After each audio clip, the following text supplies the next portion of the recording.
Hello guys. I make a twisted donut.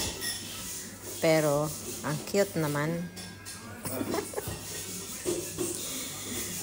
Instead na 8 ito, nagiging marami siya. Anyway. Tingnan niya. Tingnan natin in 1 hour after kung ano kalaki. 1 hour after.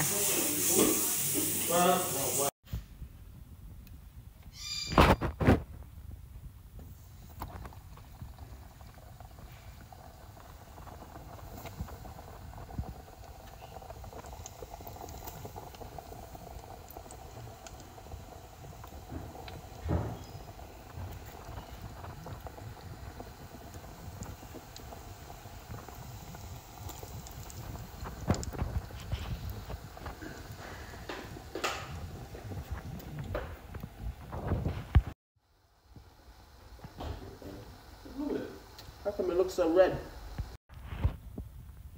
Ito na lahat ang naluto kong twisted donut.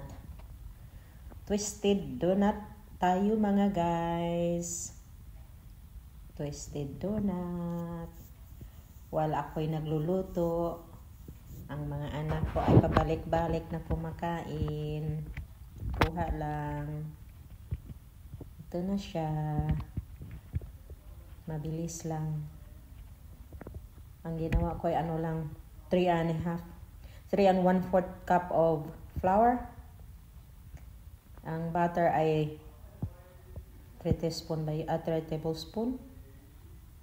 Tapos 250 na milk. Ang ginawa ko ay coconut milk instead of normal milk. 3 tablespoon of sugar. And 1 teaspoon of salt, 7 grams of yeast. Yun lang, di ko ma-memorize. Pero na-follow ko lang ito sa Google. Na-follow ko lang sa Google. Thank you for watching. Kain tayo. Yummy, yummy.